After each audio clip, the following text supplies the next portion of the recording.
delivered on return from Siffin before his nomination by the Prophet for the Caliphate. I praise Allah, seeking completion of His blessing, submitting to His glory and expecting safety from committing His sins. I invoke His help, being in need of His sufficiency of protection. He whom He guides does not get astray. He with whom He is hostile gets no protection. He whom He supports does not remain needy. Praise is most weighty of all that is weighed, and the most valuable of all that is treasured. I testify that there is no God but Allah, the One. He has no like. My testimony has been tested in its frankness, and its essence shall store it facing the tribulations that overtake us, because it is the foundation stone of belief, Imam, and the first step toward good actions and the divine pleasure. It is the means to keep Satan away. I also testify that Muhammad is the Prophet.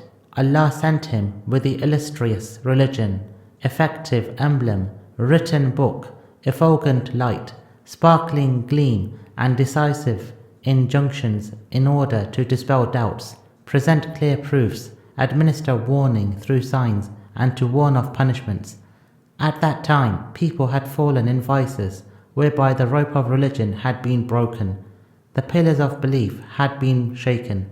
Principles had been desecrated. System had become topsy-turvy. Openings were narrow. Passage was dark. Guidance was unknown, and darkness prevailed. Allah was being disobeyed. Satan was given support, and belief had been forsaken. As a result, the pillars of religion fell down. Its traces could not be discerned. Its passages had been destroyed, and its streets had fallen into decay. People obeyed Satan and tread his paths. They sought water from his watering places. Through them Satan's emblems flew, and his standard was raised in voices, which trampled the people under their hoofs and treaded upon them with their feet. The vices stood on their toes in full stature, and the people immersed in them were strayed, perplexed, ignorant, and seduced, as though in a good house with bad neighbors. Instead of sleep, they had wakefulness, and for antinomy, they had tears in the eyes.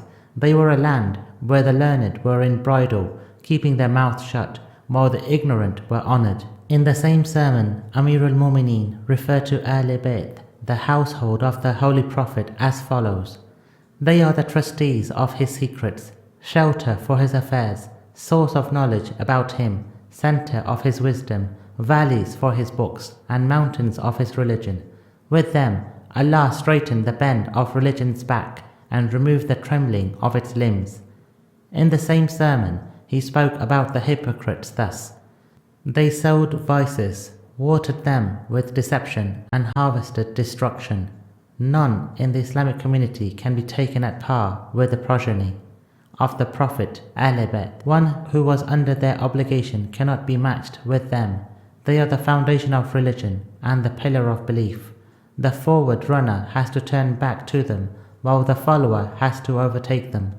They possess the chief characteristics for viceregency. In their favor exists the will and succession of the Prophet. This is the time when right has returned to its owner and diverted to its center of return.